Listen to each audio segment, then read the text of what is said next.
Menyaksikan spesial event bedah buku Ahok bersama saya Dora Edward.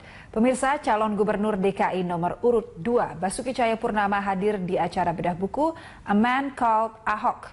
Di acara tersebut selain membahas buku yang ditulis Rudy Valinka, Basuki Cahayapurnama atau Ahok juga menerima keluh kesah warga Jakarta terkait pemerintahannya selama ini. Langsung saja saya ajak Anda untuk mengikuti acara bedah buku A Man Called Ahok. Ya. Ini penting ya. Orang bilang Pak Ahok tuh keras kepala gitu ya.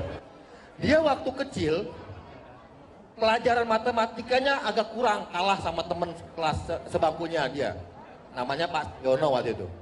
Jadi dia mau nyontek. Beliau sempat waktu itu menyontek, tergoda juga nyontek jadi ya. Terus sama Pak Sayono dibilang begini, Hok, lu kan anak orang kaya, bapak lu tauke, ya bapak lu tauke. Jadi kalau lu nyontek sama gue, ntar lu kan jadi pedagang. Sementara gue ya jadi petani aja. Sebenarnya kalau orang sekarang ini tersinggung dong, lu kok pelit banget sih nggak mau kasih nyontek. Tapi beliau mikirin, iya juga ya. Nah makanya sekarang Pak Ahok pun begitu. Kemarin ketika dia ngomongnya keterkesannya meletup-meletup, orang bilang kasar, sekarang udah beda. Namanya bukan Ahok lagi, Basuki ya Pak ya. Udah halus sekarang, bukan kayak Ahok lagi sang. Saya bilang Bapak ini dari mana Sunda. Nah jadi beliau mau mendengar kalau itu dirasakan benar gitu loh. Nah mungkin hari ini juga sama, Pak Ahok banyak musuh di Jakarta. Tapi ketika ketemu beliau yang salaman dulu loh. Nah jadi begini, kalau saya ngomong terus kayaknya nggak asik. Hari ini spesial buat Pak Ahok.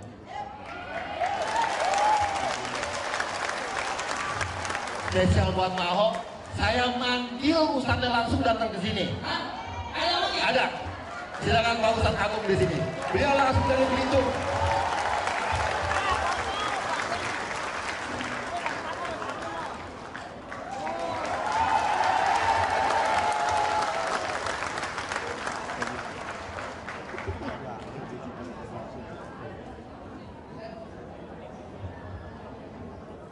Apa langsung jawabnya Pak Agung ya? Perkenalan diri Pak Agung.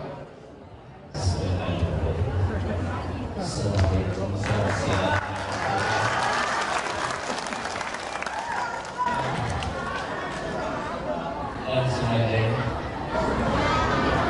Saya dari Belitung Timur. Dulunya seorang pengaji Arif-Arifan di sebuah TPA sekampung dengan beliau di Belitung Timur di Kantor di Kota Pelangi. Seorang muslim mengidam-idamkan dan mendambakan untuk naik haji, termasuk saya berpuluh tahun. Jadi suatu ketika begitu dia banyak meledak-ledak dalam hati saya hanya nekat nabung di bank Sumsel yang ada di Rp50.000. Sementara saya lihat di sebelah saya bapak-bapak ibu ada yang nyetor 20 juta, 25 juta, 30 juta. Jadi kata Bang Sumsel, Pak cuma segini Pak ya? Ya segini aja lah dulu, 50.000 sementara yang lain puluhan juta. Selang beberapa bulan saya kaget lihat saya nambah 10 juta seperti yang ditulis di buku Bang Rudy. Nambah lagi 10 juta. Allahu Akbar. Saya tanyakan siapa gerangan pelakunya ini. Saya diam ya, sholat tahajudan malam berdoa terus. Kemudian suatu ketika ada seorang dari pemerintah daerah, waktu itu beliaulah bupatinya Belitung Timur yang pertama kali terpilih. Kantor bupati juga masih pas-pasan, belum seperti sekarang udahnya masih kantor lama begitu. Sekolah SD di Manggar. Begitu belum ketemu saya, nggak banyak basa-basi, langsung ngasih urusan resen itu. Saya yakin ini pasti isinya begini. Langsung dikasih ini Pak Agung. Ini memori Pak Agung. Ini uang untuk Pak Agung naik haji 30 juta. Saya banyak duit saya. Sementara uang yang sudah ditabungan itu udah 20 juta lebih kalau nggak salah. Ditambah lagi dari dulu 30 juta. Oh, subhanallah. Jadi saya terima. Masih banyak. Dan langsung banyak di saya. Udah itu baru dia ngomong. Tapi kembali lagi duit saya 20 juta Pak. Lupa dikembaliin Pak. Kalau Pak mau tahu, yang ngisi uang rekening utama haji itu uang pribadi saya 10 juta. Kalau tunggu dari pemerintah daerah dan bagian sosial, Pak lama buat mereka di antrian tunggunya lama. Jadi saya setelin aja, ya Allah, sebegitu jauhnya seorang Ahok dalam hati saya. Selalu saya pegang tangannya, terima kasih Pak Ahok, terima kasih. Saya tidak akan melupakan desa baik Pak Ahok. Walaupun dia sebelum sih cerita ya udah biasa aja. Saya dulu sering SMS-an terus udah nggak usah dipikirin. Padahal saya diundang Natal, terus saya nggak pernah datang. Iya nggak pernah datang. Cuma terakhir waktu reses belum jadi anggota Dewan DPR RI, belum open house, baru saya datang untuk yang terakhir.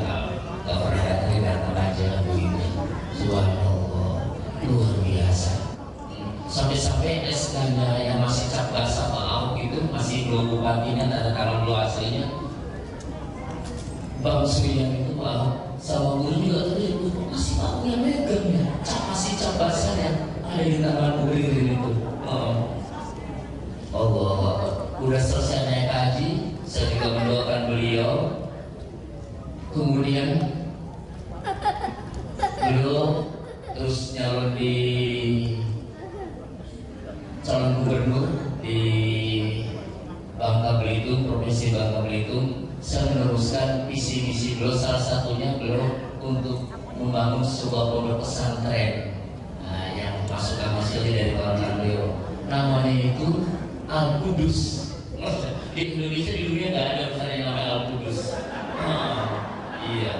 Akhirnya wajar aja masyarakat tokoh agama yang ada di masyarakat Belitung Timur, tokoh-tokoh agama termasuk Alon Bambeki, gak ada setuju. Iya, soalnya kan Indonesia ini kan mau gereja. Ya kalau di Islam itu ada ya Kudus, ya Salam, nama-nama Asmaul Husna, ya Rahman, ya Rahim, ya Jabbar, kan begitu. Cuma karena Islamnya cetek barangkali ya. Saya itu lebih cetek lagi sebenarnya. Akhirnya orang-orang tua tokoh agama setuju aja dirubah namanya, ngikutin aja, jangan sampai jadi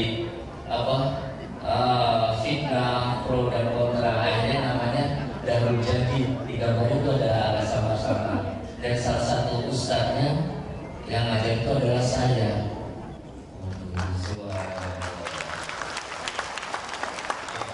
Makanya saya bilang ada beberapa kawan-kawan Mas Gaya dari Jakarta ke sana ada 2 kali Pak. Nggak gitu-gitu amat, itu penista agama. Yang membahayakan penista hati dia.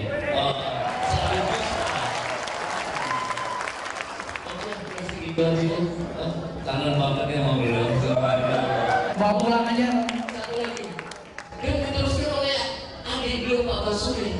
Pak Basuri nggak kalah dengan beliau. Kalau beliau sering nolongin orang-orang haji, termasuk Pak Kemenak Menteri Agama Kabupaten itu, keluarganya dikasih. Termasuk ada kawan saya, ini sisanya 20 juta Pak Agung, mau saya kasih Pak Jahani. Kalau dekat beliau udah naik haji, itu positif berangkat, dan berangkatnya bareng saya, tapi nggak ngakuin itu baru diberangkatin dari beliau. Benar kata Pak bukan Pak Tompi, kita ngobrol sering disakiti, sering dihianati, sering didustai, tapi beliau jalan terus saja. Ada beliau Pak Basuri yang Bupati Belitung Timur barusan beliau kemarin ya, itu juga nggak kalah, kalau mau kalah. Kalau saya Pak naikin haji orang-orang bisa, kenapa saya enggak? Tapi saya lewat program haji daftarnya ada 20 tahun, 30 tahun, sampai 20 tahun. Akhirnya naikin jamaah orang-orang yang tukang kubur dari kubur, tukang nyapu masjid, marbot masjid, tukang melahirin anak, terus pokoknya tukang mijit orang-orang tua dan sebagainya, sejumlah 100 orang. Ini akan 70. Berarti nanti Pak Ahok naikin haji tukang pijit Alexis.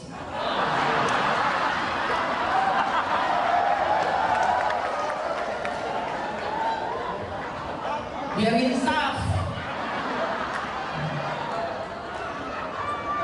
Bercanda ya Bu ya, jangan ngantuk. Tolong jangan disebarin.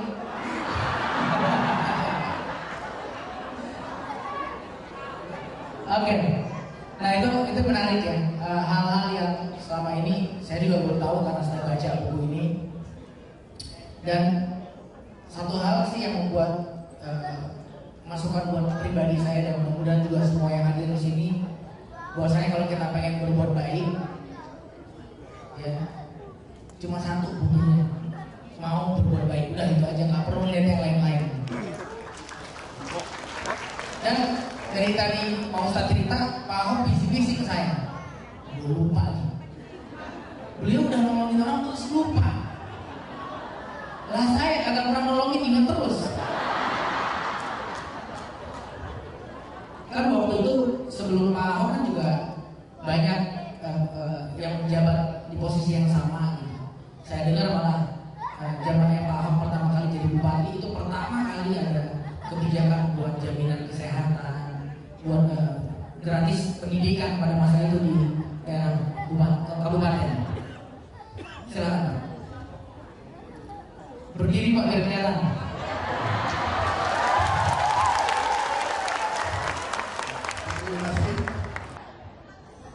Jujur aja saya gimana ceritanya dia. Saya kira saya dipengaruhi dari seorang bapak saya. Bapak saya ini orang kampung, betul-betul tinggal di kampung. Jadi kalau orang dulu kalau bilang Gantung, Kota Laskar Pelangi itu tuh kampung banget. Karena dulu bukan kabupaten, hanya kecamatan. Saya masih ingat waktu bapak saya meninggal tahun 97. Di tahun 97 nih, saya udah modern ya. Waktu pulang, karena jenazahnya dibawa pulang dari Jakarta udah malam, mertua saya ikut pulang pertama kali, istri saya ikut pulang pertama kali, pulang ke Belitung nih. Sampai Belitung udah kumur, udah pulang, istri saya bercanda begini, waduh, dia cerita sama ipar yang lain dong, kita ketipu sama gaya Ahok ya. Ketipu apa? Gayanya kok kayak anak megapolitan, gak tau orang kampung banget gitu. Itu nih koki dari Bima ya. Makanya kalau tahun 2011 Pelangi itu kebayang. Kita ini tiap kecamatan dulu punya lapangan golf kayaknya. Ini punya lapangan golf. Digantung ke lapangan golf udah hancur. Pokoknya tiap kota lapangan tenis gak usah ngomong. Biliar gak usah ngomong. Voli basket gak usah ngomong. Lapangan tenis mah udah mewah. Lapangan golf tiap kecamatan. Jadi saking PT Bima di akhirnya bangkrut ya pada itu, karena terlalu boros. Nah di tengah situasi seperti itulah kami dilahirkan di kampungnya. Bapaknya itu orang kampung lagi, di selatannya lagi. Itu di Dendang itu lebih kampung lagi tuh. Itu betul-betul rumah besar kakek saya dulu belum ada kawasan Bima. Satu rumah gedung besar, rumah kayu. Sampai sekarang kita masih jalan. Itu rumah kakek saya, rumah besar, panggung. Dan bapak saya hidup dari situ. Saya masih ingat dulu ada PP 10. Supaya kebayang keluarga saya seperti apa. PP 10 tahun 59 kalau nggak salah. Semua orang turunan Cina itu ditanya, mau pilih warga negara Indonesia atau warga negara Tiongkok. Yang mau pilih warga negara Tiongkok, lapak barang pulang ke Tiongkok. Ketika PP 10 ditawarkan, nenek saya bilang, buat apa kita pulang ke Tiongkok? Pulang ke Tiongkok, kita ini nggak punya saudara, nggak ada surat, nggak ada apapun. Mereka memutuskan tetap tinggal di kampung itu. Jadi saudaranya orang Melayu, semua yang campur aduk ini. Nah bapak saya tumbuh berkembang dengan situasi seperti